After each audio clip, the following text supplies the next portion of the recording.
Fy enw wedi Haf Weighton ac arlunydd tegstiliau ydw i, ac rwy'n byw a gweithio yn Mhenarth yn De Cymru. Dwi wedi arddangos yn eang yng Nghymru ond hefyd yn fwy pell i ffwrdd yn dramor.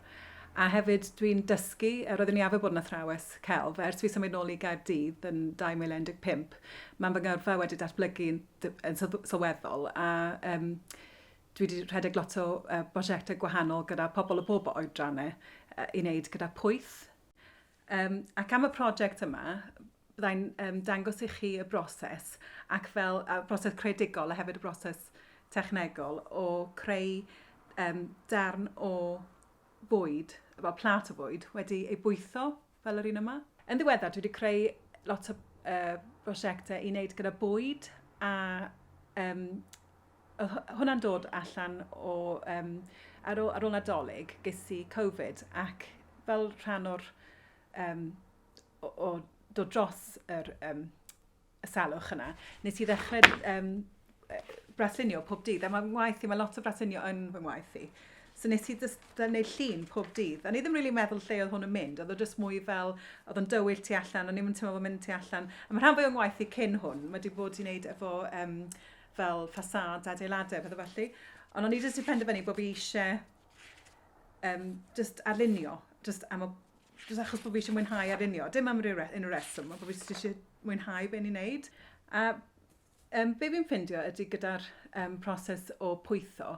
Mae datblygu syniadau, mae'n un peth. Pan fi'n datblygu syniadau, mae yna fel dau rhan i y broses o creu darn o gelf. Mae datblygu syniadau, casglu syniadau, a wedyn mae'r proses o creu. A i fi, mae'r gwaith yma o braslunio a fi'n dod ffotograffiaeth hefyd, o cymryd lluniau, mae hwnna'n wahanol i'r broses o pwytho. A pan fi'n pwytho, yn aml, fi'n neud yn y nos, so ni'n eistedd a pwytho gyda llaw yn y dydd. So os fi'n edrych at teledu neu gwrando radio neu ffyla, fi'n pwytho'r un pryd. A fi'n teimlo bod o'n rhywbeth mae'n helpu fi myfyrio, jyst meddwl, a hefyd y switch o ffwrdd hefyd. Dwi wedi bod yn creu celf ar hyd fy oes, really, a dwi dod mewn a allan ohono. Really, bod hyd i bod a llyfrau braslunio, mae gen i fel studio'n llawn o llyfrau braslunio, a hyd yn oed os fi wedi bod yn neud o fel swydd, fi wedi bod yn braslunio, jyst i fwynhau. Ond mae celf yn rhywbeth i fi, mae'n rhywbeth reit therapeutig i fi hefyd, a mae rhywbeth fi ddim yn gallu ddim wneud. So pan fi yn, pan o'n i'n iau, o'n i wedi cael fel jobs, o'n i'n teithio rownd y byd a wneud lot o swyddi gwahanol. Ond os nag fi'n bod yn greadigol, fi ddim yn teimlo fel bod fy hun. Fi'n hoffi'r syniad o creu cyfres o gwaith celf, a mae'n rhywbeth fi fy hun yn datblygu ar y foment, yn seiliedig ar fwyd. A o'n i'n meddwl, falle gyda'r prosiect yma, byddai'n neis i gallu adeiladu fyny i'r broses o creu. O'n i'n meddwl falle trwy creu bwyd ac ddangos o, neu jyst creu rhywbeth chi'n falch o, a wedyn y ffaith bod o'r i wneud efo bwyd, mae hwnna wedyn yn neu chi feddwl am y bwyd chi'n bwyta.